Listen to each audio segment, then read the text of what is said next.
வணக்கம். மூன் செய்திகள் வாசிப்பது ஷாருக். விரிவான செய்திகள். காமராஜரின் பிறந்தநாளையொட்டி தமிழ்நாடு முதலமைச்சர் விஜய் அவரின் திருவுருவ படத்திற்கு மலர் தூவி மரியாதை செலுத்தினார். காமராஜரின் 124வது பிறந்தநாள் விழா இன்று தமிழ்நாடு முழுவதும் கொண்டாடப்படுகிறது. அவரின் பிறந்தநாளை முன்னிட்டு தமிழ்நாடு முதலமைச்சர் ஜோசப் விஜய் சென்னை அண்ணா சாலை பல்லவன் இல்லம் எதிரே அமைந்துள்ள காமராஜர் சிலை அருகே அலங்கரித்து வைக்கப்பட்டிருந்த அவரது திருவுருவ படத்திற்கு மலர் தூவி மரியாதை செலுத்தினார். இந்நிகழ்ச்சியில் சட்டப்பேரவைத் தலைவர் JCT பிரபாகர், ஊரக வளர்ச்சி மற்றும் நீர்வளத்துறை அமைச்சர் ஆனந்த், பொதுப்பணி மற்றும் விளையாட்டு மேம்பாட்டுத்துறை அமைச்சர் ஆதவ் அர்ஜுனா, மருத்துவம் மற்றும் மக்கள் நல்வாழ்வுத்துறை அமைச்சர் அருண்ராஜ், வருவாய் மற்றும் பேரிடர் மேலாண்மை துறை அமைச்சர் செங்கோட்டையன், உணவு மற்றும் உணவுப் பொருள் வழங்கல் துறை அமைச்சர் வெங்கட்ரமணன், பள்ளிக்கல்வி, தமிழ் வளர்ச்சி, செய்தி மற்றும் விளம்பரத்துறை அமைச்சர் ராஜ்மோகன் ஆகியோர் கலந்து கொண்டு காமராஜர் திருவுருவ படத்திற்கு மலர் தூவி மரியாதை செலுத்தினர். இந்திய சுதந்திர போராட்டத்தின் முக்கிய தலைவராகவும் நாட்டை கட்டமைக்க தமது வாழ்வை அர்ப்பணித்து சிறந்த பொது ஆளுமையாக திகழ்ந்தவருவாக நினைவு கூறப்படும் கர்ம வீரர் காமராஜரின் பிறந்த தினத்தை ஒட்டி பிரதமர் நரேந்திர மோடி இன்று அவருக்கு மரியாதை செலுத்தியுள்ளார். அப்போது கல்வி, அனைவரையும் உள்ளடக்கிய வளர்ச்சி, விளிம்புநிலை மக்களின் நலன் ஆகியவற்றில் காமராஜரின் உறுதிமிக்க அர்ப்பணிப்பு பல தலைமுறையினருக்கு தொடர்ந்து ஊக்கமளித்து வருவதாக பிரதமர் மோடி தெரிவித்துள்ளார். மேலும் கர்ம வீரர் காமராஜரின் பிறந்த தினத்தை ஒட்டி அவரை நினைவு கூறுகிறேன். இந்திய சுதந்திர போராட்டத்தின் முக்கிய தலைவராகவும் நாட்டை கட்டமைக்க தமது வாழ்வை அர்ப்பணித்து சிறந்த பொது ஆளுமையாக அவர் திகழ்ந்தார். கல்வி, அனைவரையும் உள்ளடக்கிய வளர்ச்சி, விளிம்புநிலை மக்களின் நலன் ஆகியவற்றில் அவரது உறுதிமிக்க அர்ப்பணிப்பு தலைமுறையினருக்கு தொடர்ந்து வழிகாட்டுகிறது எனவும் தனது எக்ஸ் தளத்தில் பதிவிட்டுள்ளார் பிரதமர் மோடி. தேனி மாவட்ட மேகமலை வனப்பகுதி வில்லிபுத்தூர் மேகமலை புலிகள் சரணாலயமாக அறிவிக்கப்பட்டதை அடுத்து அங்குள்ள 98 கிராமங்களைச் சேர்ந்த மக்களை வெளியேற்ற உச்சநீதிமன்ற உத்தரவுக்கு எதிராக தமிழ்நாடு அரசு உச்சநீதிமன்றத்தில் மறுசீராய்வு மனு தாக்கல் செய்ய வேண்டும் எனவும், குதிரை பேரத்தை தடுக்க வேண்டும் எனவும், ராஜினாமா செய்யும் MLAக்களை மக்கள் கேள்வி எழுப்ப வேண்டும் என மார்க்சிஸ்ட் கம்யூனிஸ்ட் கட்சியின் மாநில செயலாளர் பே. சண்முகம் கூறியிருக்கிறார். ஸ்ரீவில்லிபுத்தூர் மேகமலை புலிகள் சரணாலய விவகாரம் தொடர்பாக சென்னை தலைமை செயலகத்தில் முதலமைச்சர் விஜயை மார்க்சிஸ்ட் கம்யூனிஸ்ட் கட்சியின் மாநில செயலாளர் சண்முகம் மற்றும் தமிழ்நாடு மலைவாழ் மக்கள் சங்க தலைவர் டில்லி பாபு உள்ளிட்டோர் சந்தித்தனர். பின்னர் செய்தியாளர்களை சந்தித்த பே. சண்முகம், தமிழ்நாட்டில் வன உரிமை சட்டம் முழுமையாக அமல்படுத்த இருப்பதாகவும், சட்டம் வந்து 20 ஆண்டுகள் ஆகியும் இதுவரை 34,000 பேருக்கு பட்டா வழங்கப்படாமல் இருப்பதாகவும் தெரிவித்தார். மேலும் தேனி மாவட்ட வரசநாடு, கடமலைக்குண்டு உள்ளிட்ட இடங்களில் மட்டும் 98 கிராமங்களில் உள்ள மக்களை வெளியே அனுப்ப வேண்டும் என உச்ச நீதிமன்றம் உத்தரவு பிறப்பித்துள்ள நிலையில் அதனை எதிர்த்து தமிழ்நாடு அரசு சார்பில் உச்ச நீதிமன்றத்தில் மறுசீராய்வு மனு தாக்கல் செய்து இந்த தீர்ப்பை தள்ளி வைக்க வேண்டும் என மார்க்சிஸ்ட் கம்யூனிஸ்ட் கட்சியின் மாநில செயலாளர் பே. சண்முகம் தெரிவித்தார். மேலும் குதிரை பேரம் குறித்து கேட்கப்பட்ட கேள்விக்கு பதிலளித்த அவர், குதிரை பேரத்தில் யார் ஈடுபட்டாலும் கண்டனத்துக்குரியது எனவும், ராஜினாமா செய்யும் MLAக்களை மக்கள் கேள்வி எழுப்ப வேண்டும் எனவும் அவர் தெரிவித்தார். இந்திய உச்சநீதிமன்றம் கடந்த மே மாதம் 29ஆம் தேதி மிக மோசமான ஒரு தீர்ப்பினை வழங்கியிருக்கிறது.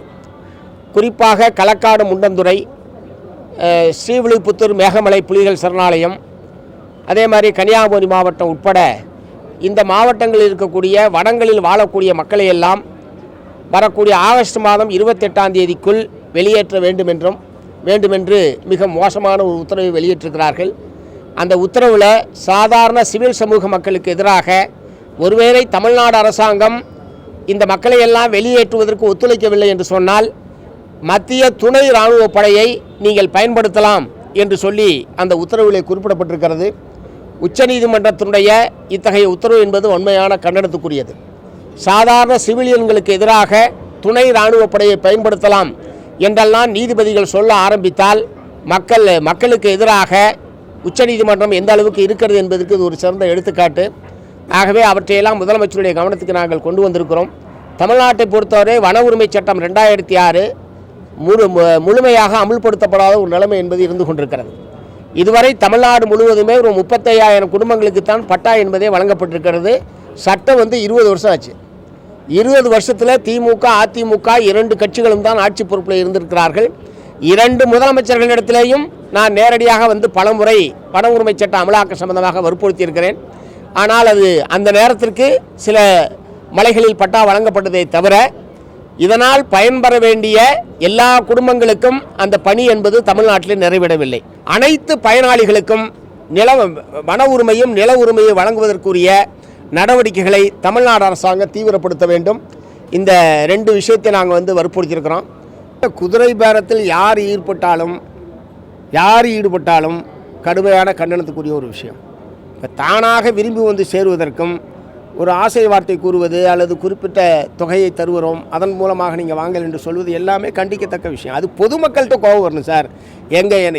நான் ஓட்டு போட்டு தேர்ந்தெடுத்த எம்எல்ஏ 20 நாளே ராஜா போட்டு போகிறோன்னா ஊர் தொகுதி மக்கள் அவங்களை கொண்டு போய் அவங்களுக்கு எதிராக கிளந்திருந்தால் அந்த பிரச்சனைலாம் நடக்காது. மக்கள்கிட்ட கோபம் வரணும். திமுக ஆட்சியின் போது தமிழ்நாட்டில் பல்வேறு மாவட்டங்களில் நெடுஞ்சாலைத்துறை டெண்டர் ஒதுக்கீட்டில் ரூபாய் 3.28 கோடி ரூபாய் முறைகேடுகள் நடைபெற்றதாக முன்னாள் நெடுஞ்சாலைத்துறை அமைச்சர் ஏவா வேலு, அரசு அதிகாரிகள் 9 பேர் மற்றும் தனியார் ஒப்பந்ததாரர் ஒருவர் மீது லஞ்ச ஒழிப்புத்துறை வழக்கு பதிவு செய்திருந்த நிலையில் நீதிமன்ற உத்தரவுப்படி இன்று காலை 11:30 மணி அளவில் முன்னாள் அமைச்சர் ஏவா வேலு சென்னை ஆலந்தூரில் உள்ள லஞ்ச ஒழிப்புத்துறை அலுவலகத்தில் விசாரணைக்கு ஆஜரானார். லஞ்ச ஒழிப்புத்துறை டிஎஸ்பி பாஸ்கர் தலைமையில் நடைபெற்று வரும் இந்த விசாரணையில் சுமார் 5 மணி நேரமாக அவரிடம் தீவிர விசாரணை நடத்திய அதிகாரிகள் 100க்கும் மேற்பட்ட கேள்விகளை எழுப்பி அதற்கான பதில்களை எழுத்துப்பூர்வமாக பெற்றதோடு வாக்குமூலங்களை வீடியோ ஆதாரங்களாக பதிவு செய்தனர். இதற்கிடையே ஏவா வேலுவை தேடப்படும் குற்றவாளியாக அறிவித்து அவருக்கு எதிராக பிறக்கப்பட்ட லுக் அவுட் நோட்டீஸுக்கு சென்னை உயர்நீதிமன்றம் இடைக்கால தடை விதித்திருந்த நிலையில் சென்னை ஹைகோர்ட்டின் தீர்ப்புக்கு எதிராக தமிழ்நாடு அரசு மேல்முறையீட்டு மனுவை தள்ளுபடி செய்து சுப்ரீம் கோர்ட் உத்தரவிட்டுள்ளது. குழந்தைகளுக்கு மனசோர்வு அளிக்கக்கூடிய வகையில் மேலும் மேலும் மும்மொழி கொள்கை என்று வலியுறுத்தி ஒன்றிய அரசு அவர்கள் மனதில் அவநம்பிக்கையை உருவாக்கக்கூடாது என்பதுதான் திராவிட முன்னேற்றக் கழகம் தொடர்ந்து சொல்லி வருவதாகவும், ஆனால் தமிழக வெற்றிக் கழக அரசு ஒன்றிய அரசை எதிர்த்து எதுவுமே பேசுவதில்லை என்ற நிலைப்பாட்டை எடுத்திருப்பதாகவும் திமுக எம்பி கனிமொழி கூறியிருக்கிறார். தூத்துக்குடி விமான நிலையத்தில் திமுக துணை பொதுச்செயலாளரும் தூத்துக்குடி பாராளுமன்ற உறுப்பினருமான கனிமொழி செய்தியாளர்களை சந்தித்தார். அப்போது அவர் திராவிட முன்னேற்றக் கழகம் தொடர்ந்து தெளிவாக சொல்லி வருவது 2 மொழி கொள்கைதான். மொழி என்பது எந்த குழந்தையின் மீதுமே பாரமாகிவிடக்கூடாது என தெரிவித்தார். திராவிட முன்னேற்றக் கழகத்தின் தொடர்ந்து நாங்கள் தெளிவாக சொல்லி வருவது 2 மொழி கொள்கைதான். மொழி அப்படிங்கிறது எந்த குழந்தை மேலையும் ஒரு பாரமாக மாறிவிடக் கூடாது. பல மொழிகளை கற்றுக்கொள்ள வேண்டும் என்று ஆர்வம் இருக்கக்கூடிய மாணவ மாணவிகள் நிச்சயமாக அதை தேடி அவர்கள் படிக்கக்கூடிய அத்தனை வாய்ப்புகளும் இன்றைய உலகத்தில் இருக்கிறது. நிறைய மொழிகளை கத்துக்கணும்னா அதற்கான வழிமுறைகள் இருக்கு. ஆனா பாடத்திட்டத்தோடு ஒவ்வொரு குழந்தை மேலையும் இன்னொரு சுமையாக மொழியை மாற்றுவது அப்படிங்கிறது ஏற்றுக்கொள்ள முடியாத ஒன்று. தொடர்ந்து ஒன்றியத்தில் இருக்கக்கூடிய பாஜக அதை செய்து வருகிறது. குழந்தைகளுக்கு ஒரு மனச்சோர்வை அளிக்கக்கூடிய வகையிலே மேலும் மேலும் மும்மொழி கொள்கை என்று வலியுறுத்தி அவர்களது மனதிலே ஒரு அவநம்பிக்கையை உருவாக்க கூடாது என்பதுதான் திராவிட முன்னேற்ற கழகம் தொடர்ந்து சொல்லி வரக்கூடிய ஒன்று. அவங்க ஒன்றிய அரசாங்கத்தை எதிர்த்து எதுவுமே பேசுவதில்லை என்ற நிலைப்பாட்டை எடுத்திருக்கிறார்கள். அதனால அவங்க கிட்ட இருந்து நம்ம எதிர்பார்க்கிறதே தப்பு. காமராஜரின் 124வது பிறந்த நாளை முன்னிட்டு சென்னை அண்ணா சாலை பல்லவன் இல்லம் எதிரே அமைந்துள்ள அவரது திருவுருவ சிலைக்கு திமுக சார்பில் முன்னாள் அமைச்சர் PK சேகர் பாபு மாலை அணிவித்து மரியாதை செலுத்தினார். இதனைத் தொடர்ந்து செய்தியாளர்களை சந்தித்த முன்னாள் அமைச்சர் சேகர் பாபு கூறியதாவது, காமராஜரின் புகழுக்கு புகழ் சேர்க்கும் அனைத்து பணிகளையும் திமுக ஆட்சிகள் செய்தது என்றார். மேலும் இந்து சமய அறநிலையத்துறையில் நடைபெறும் விரும்பத்தகாத நிகழ்வுகள் குறித்து மானிய கோரிக்கை விவாதத்தில் எடுத்துரைப்போம் என்றார். தொடர்ந்து பேசிய அவர், சென்னையில் வளர்ச்சி திட்டம் என்று மாநகராட்சி மேற்கொண்ட 800 கோடிக்கும் மேற்பட்ட திட்டங்கள் ரத்து செய்யப்பட்டிருக்கிறது என்றார். இதனைத் தொடர்ந்து நிதி நெருக்கடி என்று காரணம் காட்டி கடந்த ஆட்சியில் கொண்டுவரப்பட்ட திட்டங்கள் நிறுத்தி வைக்கப்பட்டுள்ளது என குற்றம் சாட்டினார். பெருந்தலைவர் காமராஜ் அவருடைய 124வது பிறந்த நாளை முன்னிட்டு அவருக்கு வீர வணக்கம் செலுத்தி அவர் எடுத்துக்கொண்ட தமிழகத்தின் வளர்ச்சிக்கு மேலும் உயிரும் உணர்வும் மூட்டுகின்ற அளவிற்கு எங்கள் பணி தொடரும் என்ற உறுதிமொழியை இன்றைக்கு திராவிட முன்னேற்ற கழகத்தின் சார்பில் இந்த இடத்திலே எடுத்துக்கொண்டோம். வளர்ச்சி திட்டங்கள் என்ற வகையிலே சென்னை பெருநகர மாநகராட்சி மேற்கொண்ட 800 கோடிக்கும் மேலான வளர்ச்சி திட்ட பணிகளை ரத்து செய்திருக்கின்றார்கள்.